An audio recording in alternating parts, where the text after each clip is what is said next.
Halo, assalamualaikum warahmatullahi wabarakatuh. Perkenalkan, Waalaikumsalam. alhamdulillah. Perkenalkan, nama saya Agung Elji Saputra dari NIM 1103202114. Dilanjut teman-teman saya. Iya, saya sedang Puskala Marsiano dengan NIM 11032062. Dengan saya sendiri, Ramzi Surya Dharma, dengan NIM 1103202197.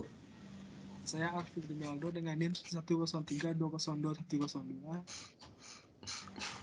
Kami ingin mempresentasikan dari tugas 2, yaitu mengenai protokol komunikasi data pada jaringan komputer. Nah, protokol merupakan aturan atau standar yang dapat mengatur dengan adanya hubungan komunikasi dan perpindahan data antara dua atau lebih titik komputer. Protokol dapat diterapkan di perangkat lunak atau kombinasi dari keduanya yang dapat digunakan dalam menentukan jenis layanan yang dilakukan pada internet. Protokol komunikasi adalah segala bentuk dalam permasalahan komputer data yang harus dapat berkomunikasi dan bekerja sama secara baik antara data dengan yang lain. Kemudian dengan kumpulan peraturan tersebut tentunya bisa digunakan sebagai pengatur proses pengiriman data. Nah, ada beberapa kumpulan protokol yang dirancang atau didesain untuk melakukan komunikasi data pada wireless area network. Disebutnya itu TCP atau IP. Protokol pada TCP atau IP ini bertanggung jawab atas komunikasi data pada bagiannya masing-masing. Oleh karena itu, tugas masing-masing protokol menjadi sederhana dan jelas, sehingga protokol yang satu tidak perlu mengetahui cara kerja protokol yang lainnya, selama masih dapat mengirim data atau transfer data antar komputer. Protokol merupakan standar aturan yang mengizinkan dan mengatur terjadinya komunikasi atau transfer data antara dua komputer atau lebih. Oleh sebab itu, protokol yang demikian bisa diterapkan pada hardware atau perangkat keras dan perangkat lunak atau software, atau juga bisa terkombinasi antara keduanya.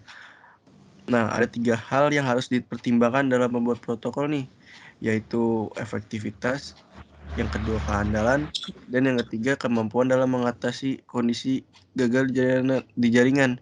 Nah, fungsi protokol jaringan komputer itu boleh dilanjut, Saudara Sadam?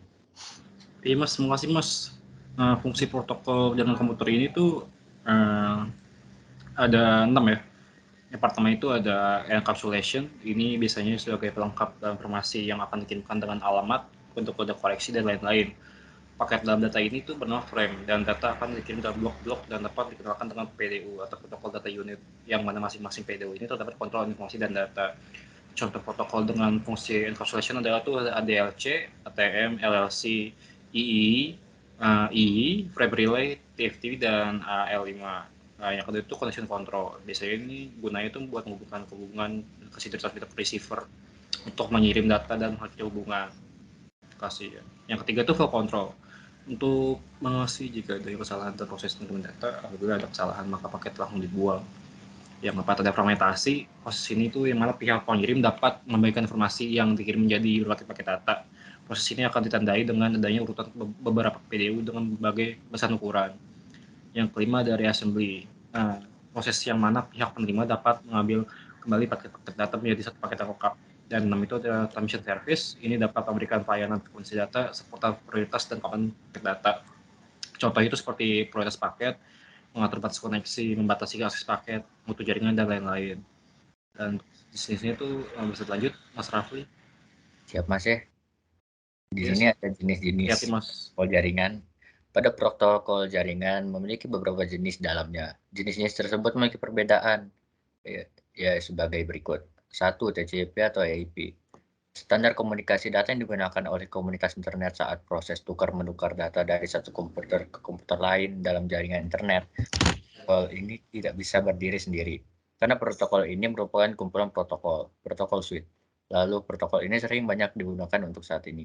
2. MQTT, Message Queuing Telemetry Transport. Protokol MQTT adalah protokol yang berjalan di atas stack TCP atau IP. memiliki ukuran paket data dengan low overhead yang kecil, minimum 2 byte, sehingga akan memiliki dampak terhadap konsumsi satu daya yang cukup kecil. Protokol ini termasuk jenis protokol data agnostik yang berarti dapat mengirimkan data apapun, seperti data binari, teks, bahkan XML, ataupun JSON. Seperti data... salah. Sabar. Masih, ini. Bahkan protokol ini juga memakai model publish atau subscribe, yang mana model ini berbeda dengan kebanyakan protokol yang menggunakan model client server. Yang ketiga ada DNS, Domain Name System. Ini adalah distribute database system yang digunakan untuk mencari nama komputer, name resolution, di jaringan yang menggunakan TCP atau IP. DNS akan di aplikasi yang akan terhubung ke internet, seperti web browser atau email. Lalu DNS ini dapat membantu pendapat hostname, memetakan sebuah hostname komputer ke IP address. Yang keempat ada point-to-point protocol. Adalah sebuah protokol enkapsulasi paket jaringan yang banyak digunakan pada Wide Area Network, atau yang biasa disebut WAN. Protokol ini dikembangkan di awal tahun 1990 menjadi standar industri yang berjalan pada lapisan data link sebagai respon terhadap masa-masa yang terjadi pada protokol serial Internet Protocol yang hanya mendukung pengalaman. PPP jauh lebih baik mengingatkan kerja protokol ini lebih cepat, menawarkan koreksi kesalahan dan negosiasi sesi secara dinamis tanpa adanya intervensi dari pengguna. Yang kelima, Serial Line Internet Protocol.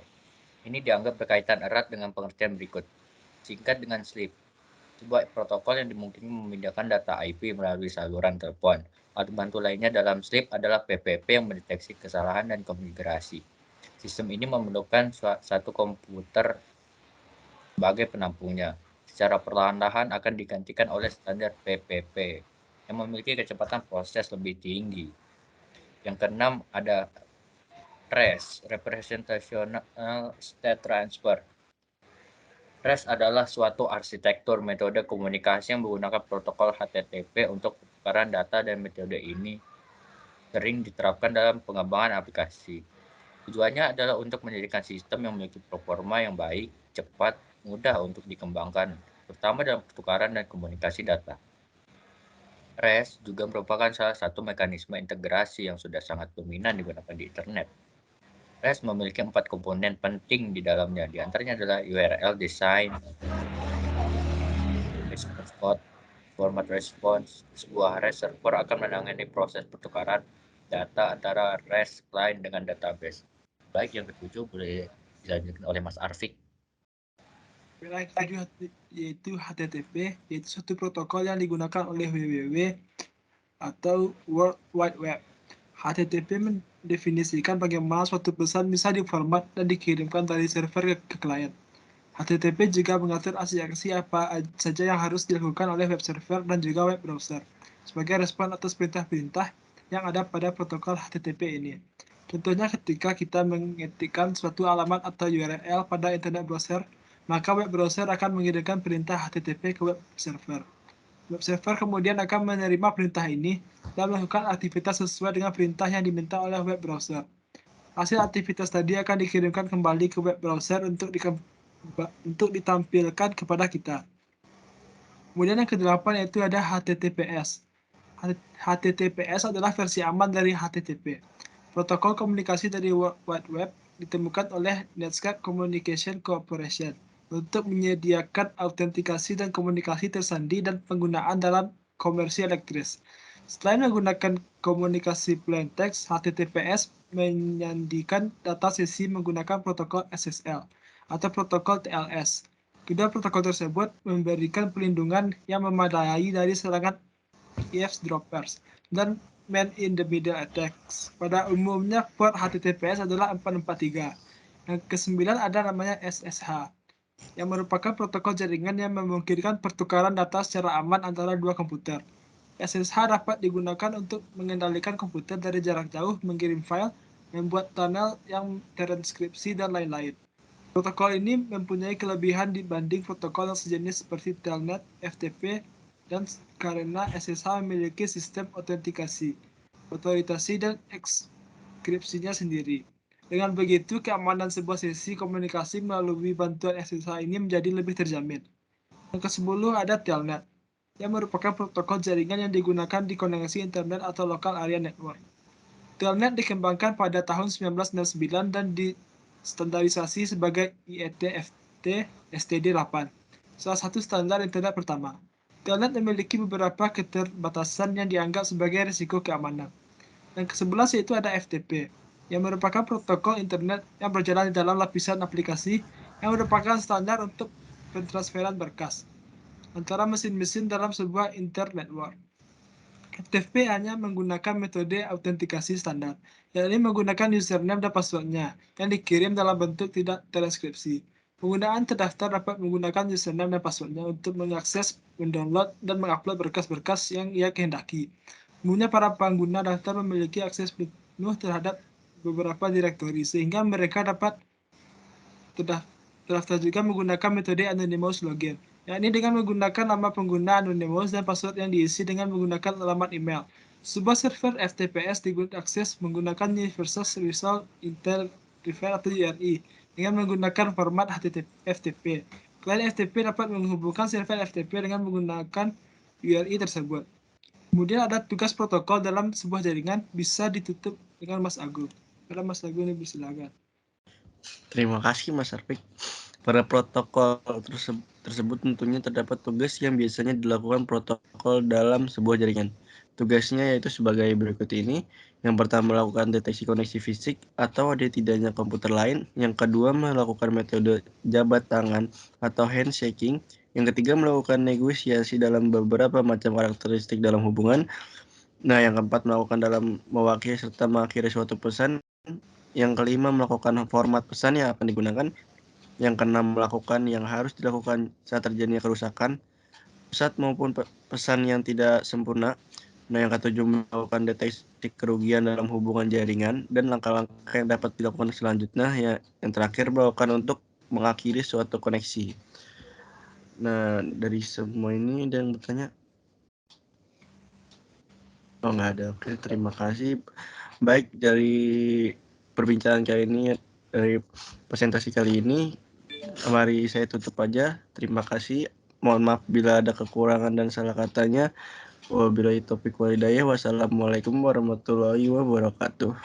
Waalaikumsalam.